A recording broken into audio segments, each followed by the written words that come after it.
Hello YouTube viewers, my name of course is KurruptGamingHD, bringing you another video, this time giving you my first impressions on a game I think that came out 3 days ago. It's called Insurgency. There's been a long series of this game, but the newest one just came out and I'm having a blast playing it so far.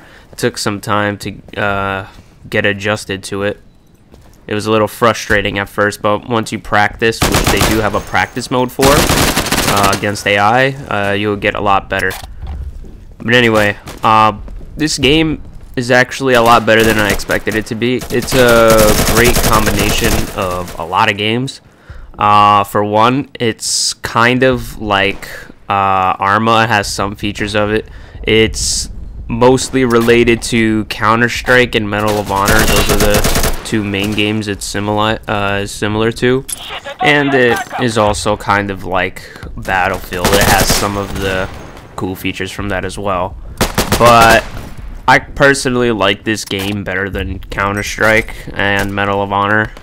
This game is actually on sale on Steam for around $15, so it's pretty cheap. And it's actually a great game, so if you were to purchase it for $15, you got a great deal. The reason why it's so similar to Battlefield in this sense is because of the suppression system that's in this game. This game has the best suppression system by far than any of the other games I played, like Battlefield, Arma, and all that. Because when you get shot at, your screen gets much blurrier than Battlefield. And you can hear all the gun sounds passing your ears, and it gets scary. And when you get suppressed, you actually get scared to get back up, because in this game, it takes 1 to 2 bullets to kill you, and that's it. No matter what gun, Makarov, 2 shots to the back, that's it, you're done. Case closed. Not like Battlefield and all the other games where you have to take maybe like 5 to 6, and it's a big difference. Insurgency has over 20 weapons with numerous attachments. There are no crosshairs and a focus on realistic weapon behavior, including a free aim system. So, like back in Call of Duty and BF4, you have a crosshair, and where you move your mouse is where it goes, but here it's different. And there's also intense suppression effects, like I said. It has 12 multiplayer and cooperative maps that take place in 6 distinctive environments, ranging from Iraq to Somalia and Afghanistan. There are 5 game modes, supporting up to 32 players, with the focus on mainly territorial control, destroying weapon caches, and escorting high-value targets. Basically, there's game modes called Firefight, Skirmish, Search and Destroy, Strike, VIP, Push, and there's also cooperative, where you can kill AI and do like destroy weapon caches and territorial captures, like I said. And if you take a look here how I killed this guy, the thing I like about this game is with the laser sights is that wherever you aim with the laser sight, that's where it goes. If I aim at a guy like I just did there and just shoot him where I aim with the laser sight, it's pinpoint, that's where it's gonna go. But with BF4's laser sight, it just decreases the size of your crosshair, so you can get the best out of your crosshair and be more accurate when hip firing. That's not the case with this, because like I said, there are no crosshairs. There's also a squad system built upon role-based player classes, which are customizable and asymmetrical based on what team you're on. It's pretty cool, the customizable characters. You can, well, there's not much you can do, but you can add chest rigs to carry more ammo. You could also put on different types of vests for more armor. So it takes a bit more damage to take you down, but at the same time, like I said, it's based upon realism, so you're going to be taken out quite quickly. There's also a squad-based communication system, which includes VoIP, allowing a friendly and enemy players within proximity to hear you. So if I was trying to communicate with somebody in-game and there was an enemy nearby, they would hear me speaking and they would know my game plan. There are some people who play tactically, in which you can it's great to act tactical in, but you're always going to have those trolls that just want to scream into their mics while you're playing. But it's simple, you could always just mute them through the scoreboard. But anyway, now I want to show you guys the weapons in this game and how you could customize them. So here you see the weapons. I can grab a hollow or the scope. I can put a tracer. But if I don't have a scope, then I could click a foregrip. But if I use a foregrip, then I can't have the scopes. So if you pick an attachment, you might not get the other attachment that you want along with it. They have M16, the Mark 18, the Mini 14 for a designated marksman, as well as submachine guns like the MP5K and the UMP 45. And here are some of the insurgents weapons. I don't know why they added World War II rifles such as the MP40 and the Moss and Nagant. But here is something I don't like about the game. I don't like the animations for the characters. Like, they look stupid when they run and how they hold the gun. I don't know. It's just a little wonky for me. And I don't like the faces they made for the characters. Like, look at his eyes. He looks like he wants to rape a little child. Another +1 from this game is the fact that it's actually pretty nice looking. I like the way they made the guns look. I like the weapons they used. I like the mechanics of the combat. You can prone, crouch, and all that good stuff. And I like the lighting system in here. Like, look at the garage. Like, some lights are off, some lights are on. And they have a lot of vehicles for cover.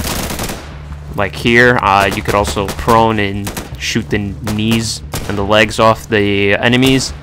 So I give them a +1 for that. This is also a great game to play with friends. There are 2 cooperative game modes where you and your friends team up to complete mission-based objectives, such as capturing and defending key territory or destroying a supply cache against challenging AI enemies.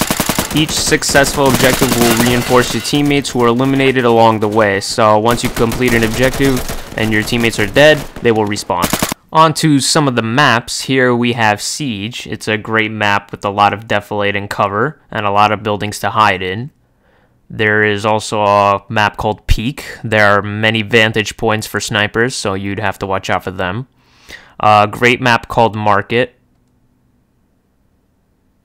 There is also a map called Heights with a lot of vantage points, considering that's why it's called Heights. There's a map called District. Another one called Ministry, which is basically a mansion, and another map called Contact. The cool thing about some of the maps is that some of the maps have night variants, so you can play the map on day, and you can also play it on night on certain occasions, which is kind of cool. For the PC requirements to play this game, you will need at least a Windows 8, 7, Vista or XP, an Intel Core 2 Duo E6600 processor or better, at least 4 gigs of RAM for memory. Video card must be 512 megabytes or more and should be DirectX 9 compatible with support for Pixel Shader 3.0, a DirectX 9.0C, and a hard drive at least 6 gigabytes HD space. The game can be frustrating once you start out, but if you keep playing, practice a little bit with the AIs, you'll get a lot better. I was very frustrated when I first got this game, but after a little bit more game time and actually progressing and actually practicing, I got a lot more kills, as you see in this video, and I got a lot better, and now I'm enjoying the living fuck out of this game. Thing I don't like about this game is that there's no active progression or for you to achieve a goal of something you want or you wanted to get. You are basically spoon-fed everything you need in this game. You get all the attachments for every single gun. You get every single gun already handed to you. It's basically choose what you want, choose the attachments that you want, spawn in, and kill everything you see, which I don't really like. I like playing games that give me a mindset of a goal that I want to achieve, like, ooh, I have to get 100 kills, and then boom, I get this awesome ACOG, or get 20 stabs and get a new knife. You know what I mean? That's what I don't like about this game. It's just everything's spoon-fed to you. And if you look here, the sight I have on my M16, they have, I really like the scopes they have, like this RCO. This is why I said it's similar to Arma in a sense, because of the scopes that they used and how it's in 3D, which I really like. I really hate games where you have sights where it takes up your whole screen.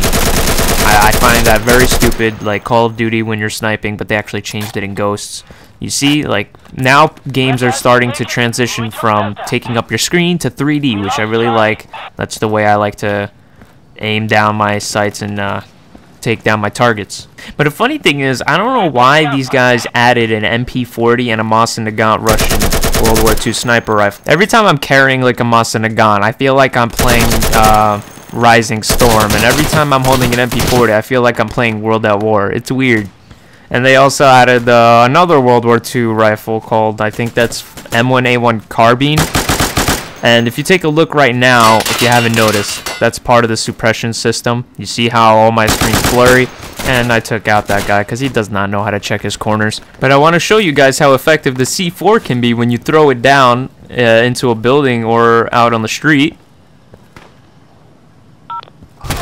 Yeah, the blast radius is crazy. I thought I was far enough, but I really wasn't. Anyways, guys, I hope you guys enjoyed the video and buy the game and enjoyed as much as I did.